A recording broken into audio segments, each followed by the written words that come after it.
بسم اللہ الرحمن الرحیم۔ السلام علیکم۔ نیوز انالیسز کی ایک نئی ایپیسوڈ کے ساتھ میں ہوں سید عارف بہار۔ ناظرین، سری لنکا کے صدر رانیل وکرما سنگھے نے بھارت کا 2 روزہ دورہ کیا ہے، جہاں حیدرآباد ہاؤس میں ان کی بھارت کے وزیر اعظم نریندر مودی سے بہت تفصیلی ملاقات ہوئی ہے۔ دونوں ملکوں کے درمیان مستقبل کے عہد و پیما ہوئے ہیں، شراکت داریوں کے معاہدے ہوئے ہیں، تعاون کے معاہدے ہوئے ہیں، امداد کے معاہدات ہوئے ہیں،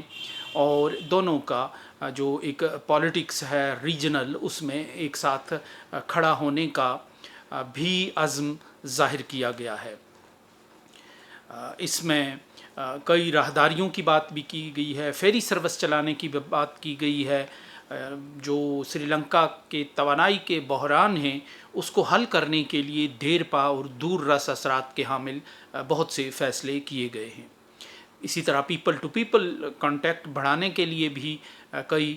فیصلے کیے گئے ہیں۔ اس ملاقات میں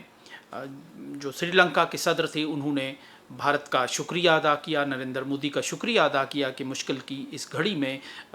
بھارت نے ان کی دستگیری کی اور ان کا جو ہاتھ ہے وہ تھاما۔ اسی طرح نریندر مودی نے بھی اس عزم کا اظہار کیا کہ وہ نیبر فرسٹ یعنی پڑوسی سب سے پہلے اور ساگر ویژن کے مطابق اپنے پڑوسیوں کی مدد کرتے رہیں گے۔ اور یوں یہ ملاقات خیر سگالی کے جذبات کے ساتھ ختم ہوئی، جس میں یعنی یوں کہا جا سکتا ہے کہ معاشی بحران کا شکار سری لنکا پر نوازشات کی ایک برسات کی گئی بھارت کی طرف سے۔ یہ بڑی سگنیفیکینس ہے اس ملاقات کی، ان فیصلوں کی۔ یہ نہ صرف سری لنکا اور بھارت کے تعلقات پر اثر انداز ہوں گے، بلکہ یہ مستقبل کے جو ریجنل پالیٹکس ہے، جیو پالیٹکس ہے، اس پر بھی سری لنکا اور بھارت کے بڑھتے ہوئے تعلقات اور مستقبل کے یہ جو فیصلے ہیں یہ اپنے اثرات مرتب کریں گے۔ سری لنکا ایک شدید قسم کے مالی بحران سے ابھی بھی دوچار ہے، اور ایک بالکل IMF کی طرف سے دیوالیہ قرار دیا گیا ملک ہے، جس کے نتیجے میں پھر ایک انریسٹ شروع ہوئی تھی، جس نے سری لنکا کے جو حکمران خاندان ہے اس میں دراڑیں ڈالی اور کئی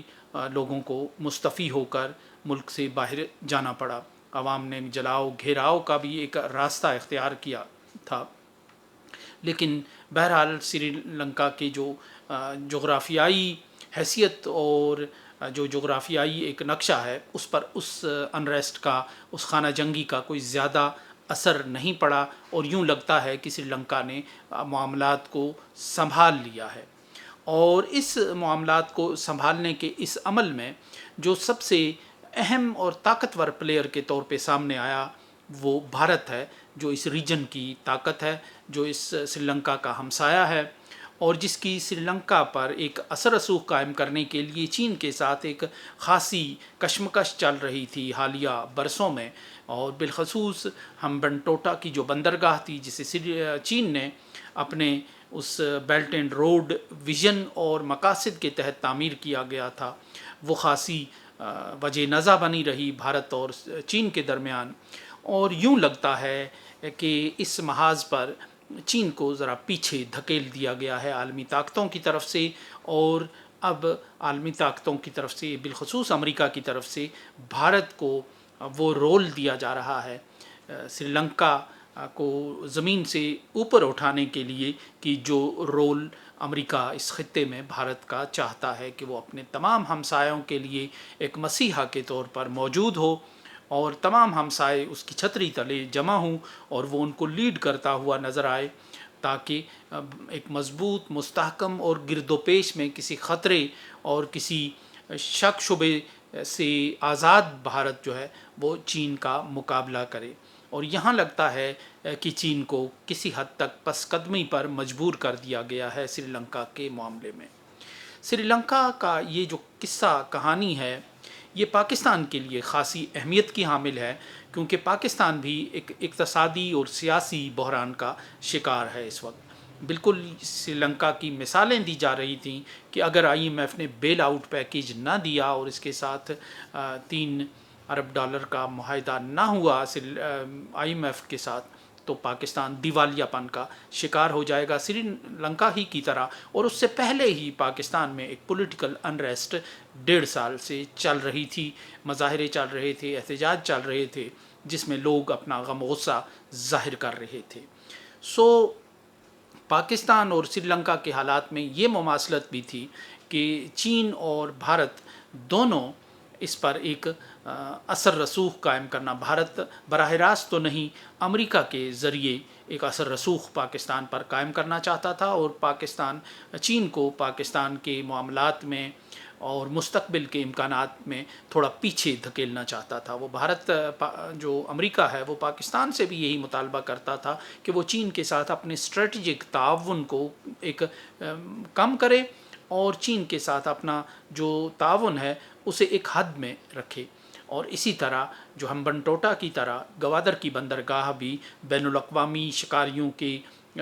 ہدف پہ تھی، نشانے پہ تھی، اور شاید یہی وجہ ہے کہ جو بلوچستان میں ایک بڑی جدید قسم کی مزاحمت اور دہشت گردی چل رہی ہے، اس کو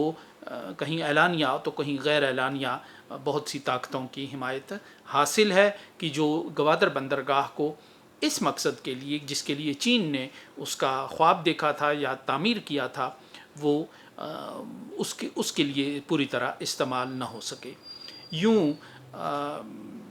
سری لنکا سے تو چین کو پیچھے دھکیل دیا گیا ہے، لیکن پاکستان میں بھی حالات کچھ اچھے نہیں ہیں۔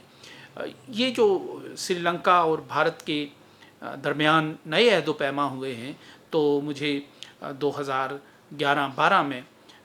ہلری کلنٹن کا وہ دورہ یاد آ رہا ہے، جب انہوں نے اسلام آباد میں ایک نیوز کانفرنس سے خطاب کرتے ہوئے بطور وزیر خارجہ امریکہ یہ بات کہی تھی کہ اگر پاکستان کے اقتصادی بحران اور اقتصادی اور معاشی مسائل اور ٹیکسز اور ساری اس بات پر گفتگو کرنے کے بعد انہوں نے ایک معنی خیز جملہ کہا تھا کہ اگر پاکستان اور بھارت کے درمیان تجارت شروع ہو جائے تو پاکستان کی جو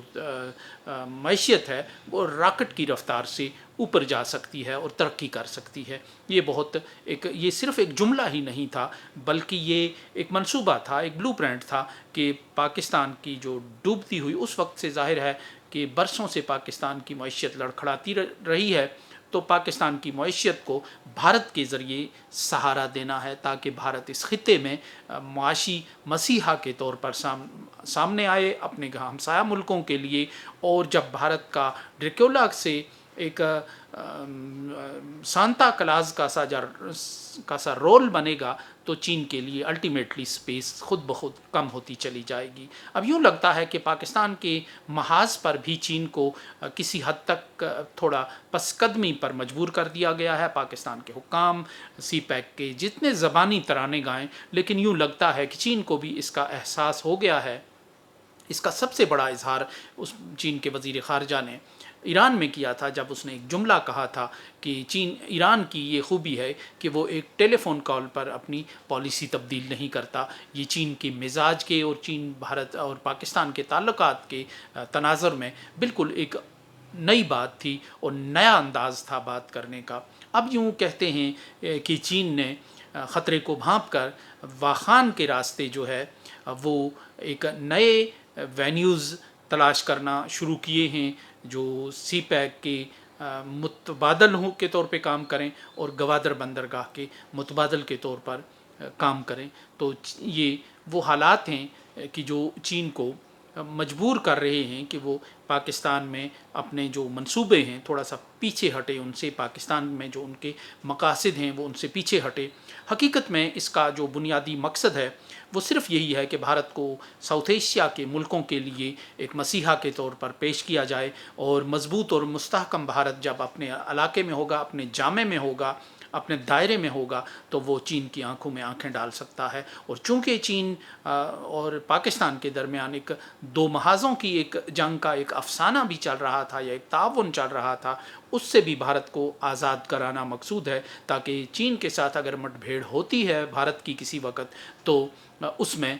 پاکستان کودنے نہ پائے اور پاکستان طاقت کا توازن خراب کرنے نہ پائے۔ یہ وہی خدشہ ہے جو 1962 میں چین بھارت جنگ کے دوران امریکہ کو پیدا ہوا تھا، جس سے روکنے کے لیے امریکہ نے پاکستان کو مسئلہ کشمیر کے حل کا جھانسا دیا تھا وقتی طور پر، اور پاکستان اس جنگ میں کودنے سے الگ رہا تھا چین کی پیشکش کے باوجود۔ اور یہی وہ خطرہ ہے کہ جو اب مستقبل میں چین اور بھارت کی کسی بھی جنگ میں امریکہ کو بھی لاحق ہے، بھارت کو بھی لاحق ہے، اور اس خطرے سے آزاد کرنے کے لیے اب بھارت کو ایک مسیحا کے طور پر بنانا مقصود ہے۔ اب یہ دیکھنا پاکستان کے منصوبہ سازوں کا کام ہے کہ وہ اس